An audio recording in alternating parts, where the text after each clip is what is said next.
اچھا جیمی، مجھے یہ بتاؤ، جو صدیوں سے ایک معمہ بنا ہوا ہے، یہ بتاؤ کہ پہلے انڈا آیا تھا یا پہلے مرغی آئی تھی؟ واقعی ایک دلچسپ سوال ہے۔ سائنسی نقطہ نظر سے دیکھا جائے تو پہلے انڈا آیا تھا۔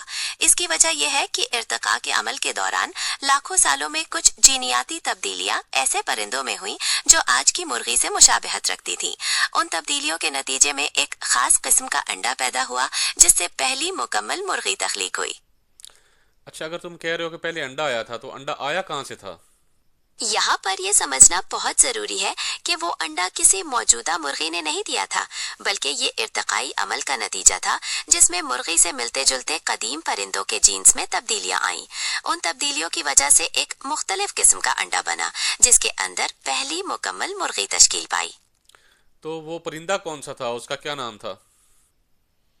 دیکھیں، سائنسدانوں کے پاس اس مخصوص پرندے کا کوئی خاص نام نہیں ہے کیونکہ یہ ارتقاء کے ایک طویل عمل کا نتیجہ تھا۔ آپ اسے مرغی کا ایک قدیم اور عبوری روپ کہہ سکتے ہیں جس کے جینز میں تبدیلیاں آئیں اور پہلی مکمل مرغی پیدا ہوئی۔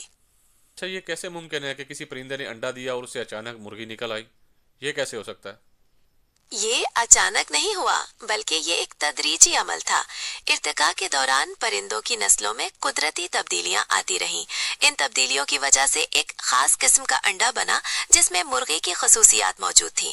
اسی انڈے سے مکمل مرغی پیدا ہوئی جو اپنی پیشرو سے مختلف تھی۔ مطلب میرے ناظرین کو سادہ الفاظ میں بتاؤ کہ کس قسم کی تبدیلیاں آئیں جن کی وجہ سے وہ پرندے کا انڈا جو ہے وہ مرغی کے انڈے کے اندر مرغی میں تبدیل ہوا۔ سادہ الفاظ میں یوں سمجھے کہ لاکھوں سالوں کے دوران پرندوں کے ڈی این اے میں چھوٹے چھوٹے بدلاؤ آتے رہے جنہیں جینیاتی تبدیلیاں کہتے ہیں۔ ان تبدیلیوں کی وجہ سے کچھ پرندوں نے ایسے انڈے دیے جن میں مرغی کی خصوصیات زیادہ تھیں۔ رفتہ رفتہ یہ تبدیلیاں بڑھتی گئیں اور آخرکار ایک مکمل مرغی وجود میں آ گئی۔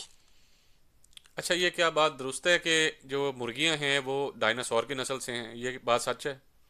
جی شاہد بھائی، یہ بالکل سچ ہے۔ سائنسی تحقیق کے مطابق موجودہ پرندے جن میں مرغیاں بھی شامل ہیں وہ تھیروپوڈ ڈائناسورز کی براہ راست نسل ہے، یعنی مرغیاں ڈائناسورز کے ارتقاء کا ایک حصہ ہے۔ تو کیا یہ کہا جا سکتا ہے کہ یہ انڈا کسی ڈائناسور کا تھا تو اس سے یہ جنیاتی تبدیلیوں کے بعد یہ مرغی بنی؟ یہ کہنا درست نہیں ہوگا کہ یہ براہ راست کسی ڈائناسور کا انڈا تھا، بلکہ یہ ڈائناسور کے ارتقائی سلسلے کی ایک کڑی تھی۔ وقت کے ساتھ ساتھ جینیاتی تبدیلیوں کے باعث ان پرندوں کے انڈوں میں تبدیلیاں آئیں جنہوں نے پہلی مکمل مرغی کو جنم دیا۔ اچھا، اس بات سے یہ ثابت ہوتا ہے کہ مطلب انڈا دینے والا ایک پرندہ تھا اور بعد میں تبدیلیوں کی وجہ سے وہ مرغی بن گئی۔ تو کیا سائنس اس بات پہ پکی ہے یا کبھی اس میں تبدیلی ہو سکتی ہے آئندہ آنے والے سالوں میں؟ دیکھیں، سائنس کا علم مسلسل ترقی کرتا رہتا ہے اور نئی تحقیقات کی بنیاد پر نظریات میں تبدیلی آ سکتی ہے۔ تاہم موجودہ شواہد کی روشنی میں ارتقاء کا یہ نظریہ سب سے زیادہ قابل قبول ہے اور مضبوط شواہد سے اس کی تائید ہوتی ہے۔ اچھا، میرے ناظرین کو کیا کہو گے؟